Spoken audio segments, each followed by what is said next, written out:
The marble lobby fell silent as bank executives laughed at the woman in running clothes and a baseball cap. Vanessa Mitchell stood calmly as they denied her ownership claim. "This bank isn't for sale to someone like you," the manager sneered with contempt. What they didn't know was that Vanessa's husband had already purchased it, and when he walked through those doors, their laughter would turn to shock. The morning sun cast long shadows across the quiet streets of Oak Ridge as Vanessa Mitchell maintained her steady jogging pace. At 55, she still had the energy of someone decades younger, her silver blonde hair pulled back in a simple ponytail beneath her navy cap. The familiar weight of her water bottle bounced against her hip as she rounded the corner toward Miller Park. This daily ritual had been her sanctuary for years, long before she met Richard, long before their lives had changed so dramatically. To the neighbors who waved as she passed, she was just that nice Mitchell woman who volunteered at the library and always remembered birthdays. Her breathing steady, Vanessa slowed as she approached the community bulletin board at the park entrance. A bright yellow notice caught her eye, forcing her to stop completely. Oak Ridge Community Bank, closure notice. She pulled the paper closer, scanning the details with growing concern. 30 days? They're giving everyone just 30 days, she muttered, reading further about the acquisition by National Financial Group, a corporate giant known for shuttering local branches and eliminating personalized services. Vanessa thought about Mrs. Henderson, who at 87 still walked to the bank every Friday to deposit her small pension check, and the loan officer who had helped countless local businesses get their start. This bank wasn't just a building, it was the financial heartbeat of Oak Ridge. Her morning run forgotten, Vanessa pulled out her phone and dialed. "Richard, it's me. Are you seeing this notice about Oak Ridge Community Bank?" She listened, her expression shifting from concern to thoughtful determination. "I know you're in meetings all day, but this is important. Remember what we discussed last month?" Another pause. "Exactly. I'm going to head over there now and see what's really happening. No need to change your schedule. I'll handle the preliminary conversation." Hanging up, Vanessa checked her watch.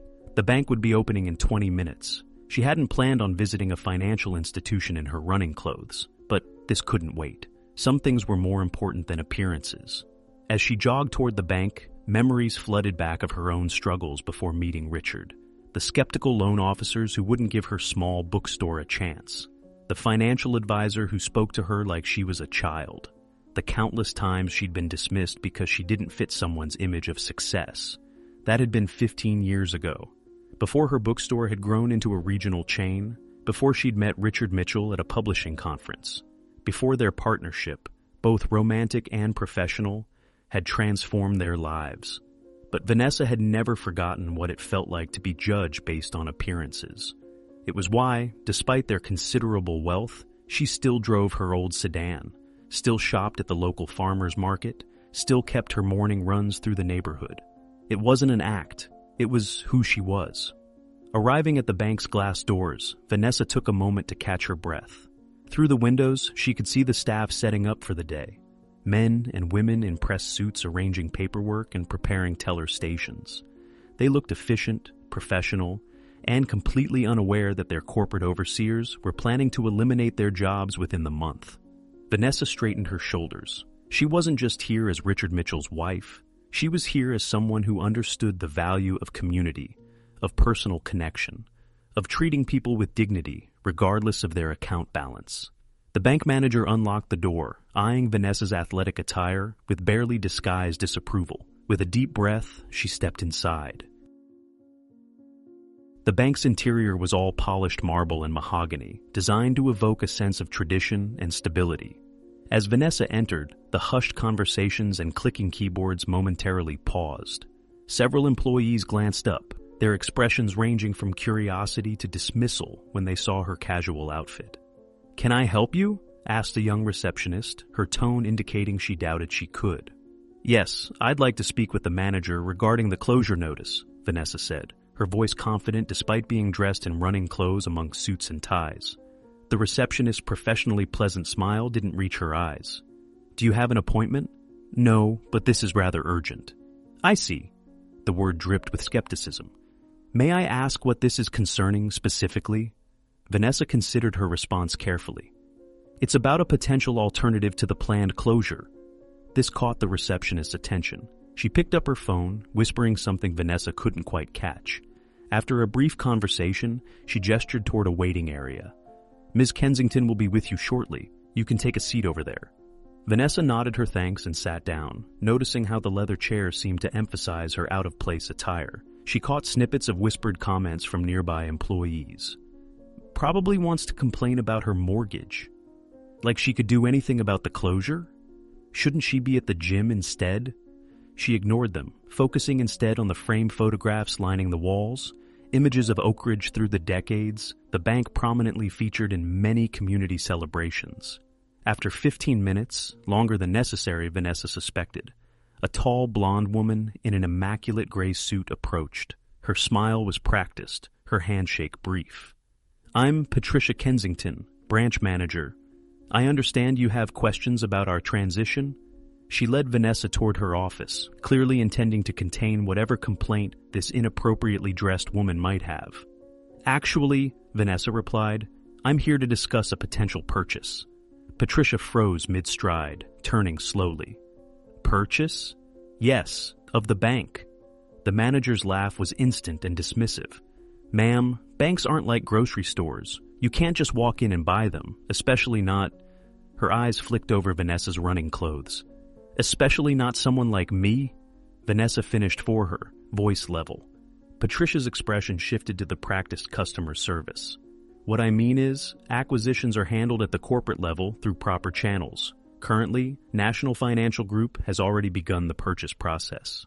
"I'm aware," Vanessa said, "but their offer isn't finalized, and I believe there's still an opportunity for alternative arrangements that would better serve this community." By now, their conversation had drawn attention.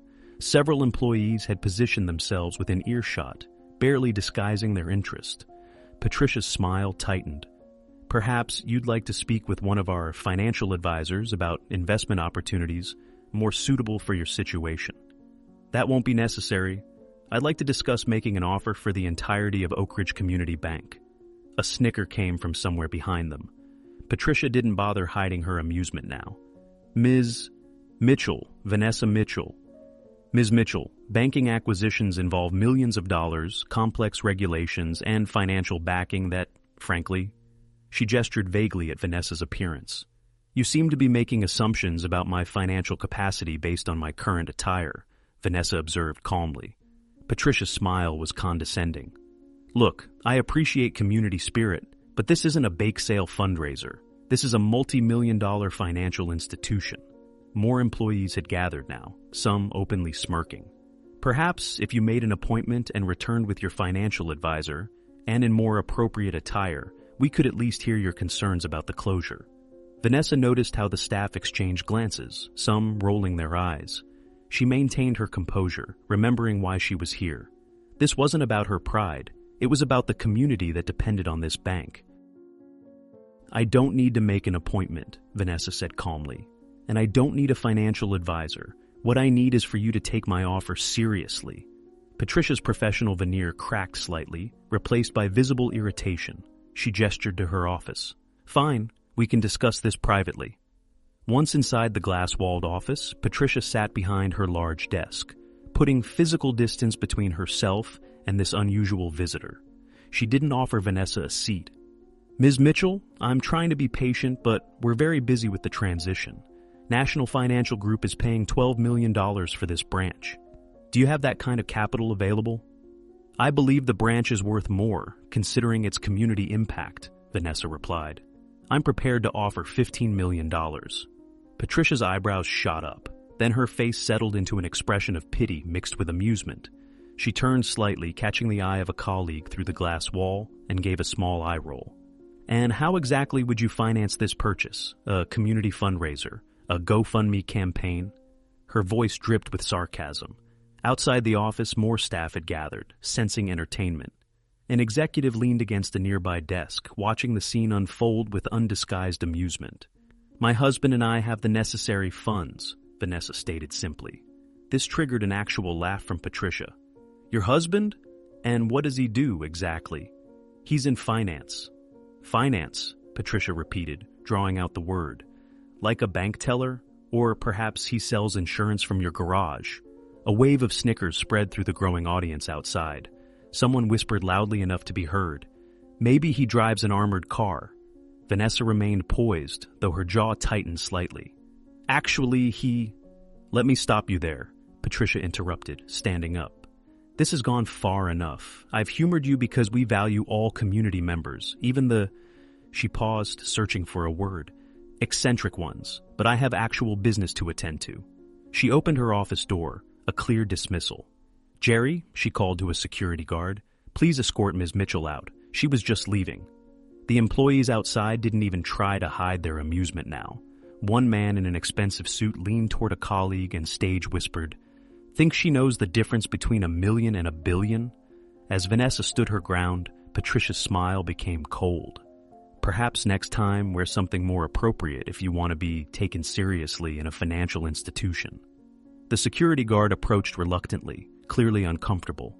"Ma'am, if you could please come with me." Vanessa looked around at the smirking faces, the judgment, the dismissal. She'd experienced this before, but it never stopped stinging.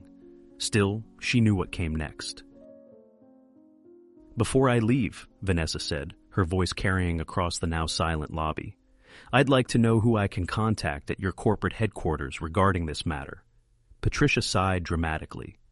"If you insist on pursuing this fantasy, you can contact the Chief Acquisitions Officer at National Financial Group, though I assure you, they have even less time for this sort of thing than I do." A man in an expensive charcoal suit stepped forward, his gold cufflinks catching the light. "I'm James Wilson, Regional Director. What seems to be the problem here?" "There's no problem," Patricia replied quickly. "Ms. Mitchell was just leaving. She seems to think she can purchase our bank." James's eyebrows shot up as he took in Vanessa's appearance. His lips curved into an amused smile. "Is that so?" "Yes," Vanessa replied simply. "I believe this branch serves a vital function in the community, and I'd prefer to see it remain independent rather than absorbed by a corporation that will likely close it within a year." James crossed his arms, visibly entertained. "And you have, what, $15 million just sitting around to make that happen?" "Actually, yes." A burst of laughter erupted from the gathered employees. Someone in the back called out, "Check her running shoes. Maybe there's cash in the soles." James held up a hand to quiet the laughter, though his own smile remained. "Look, Ms. Mitchell, I appreciate community spirit, really I do.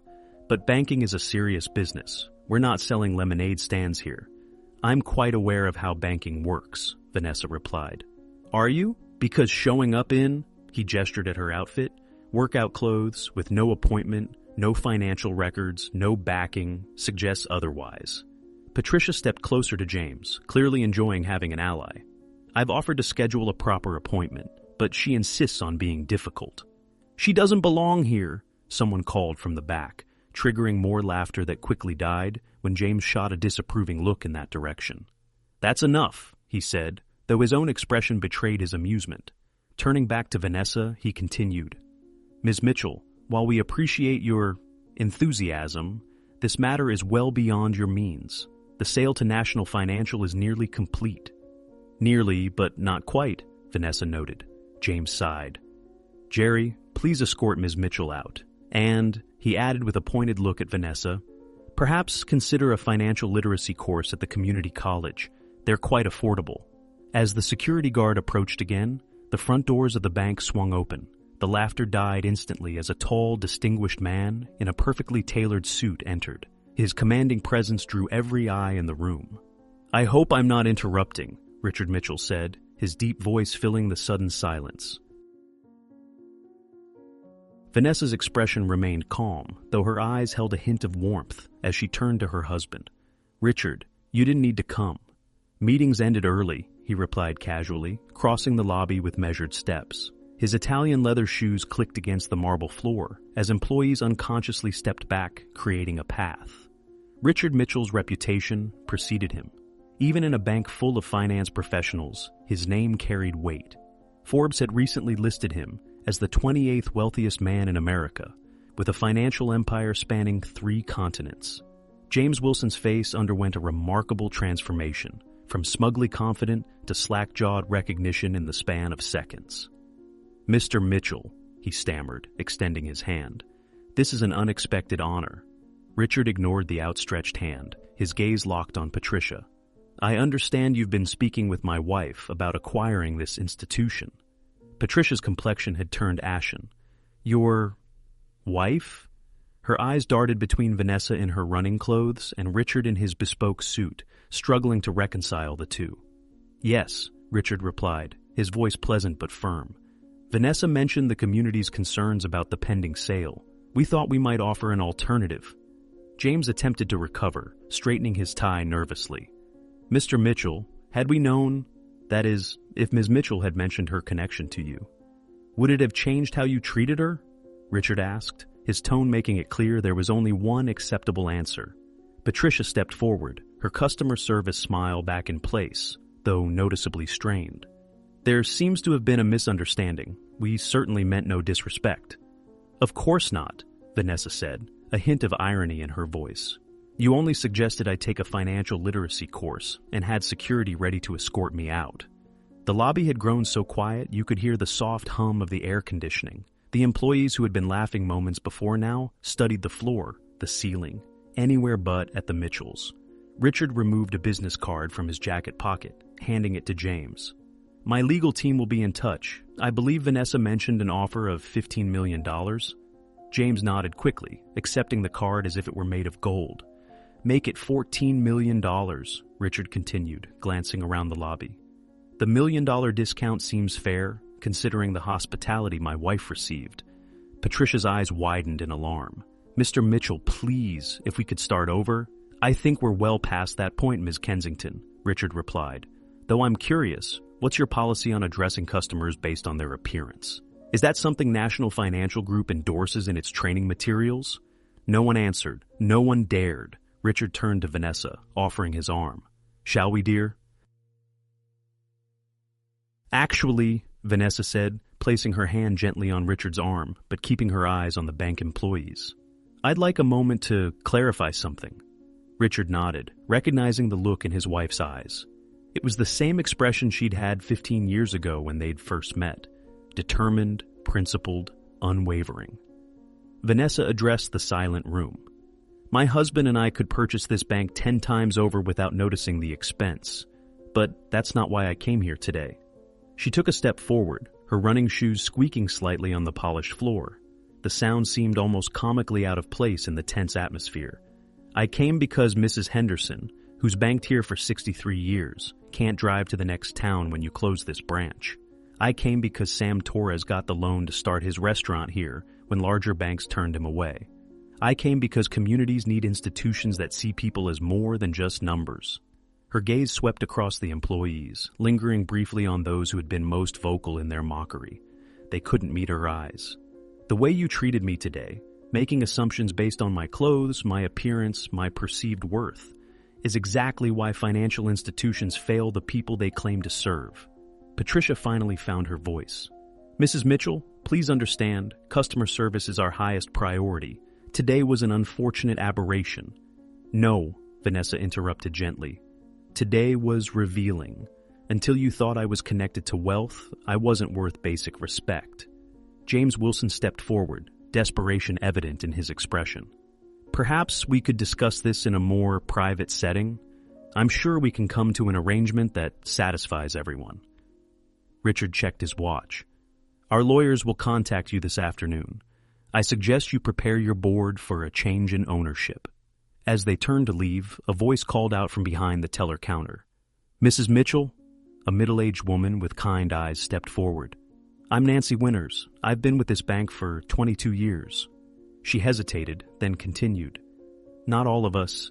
I mean, many of us do care about our customers, regardless of... Vanessa offered a genuine smile.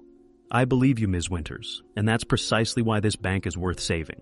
As they walked toward the exit, the sea of employees parted before them.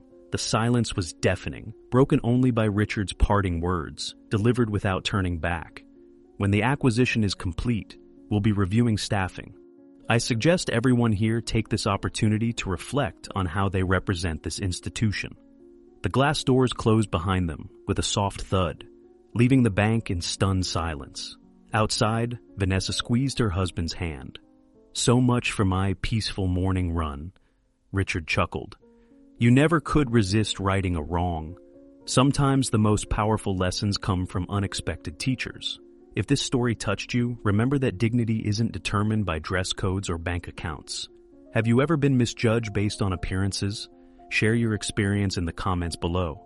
Don't forget to subscribe for more stories that remind us all. Respect should never be conditional. Where are you watching from today? Let us know.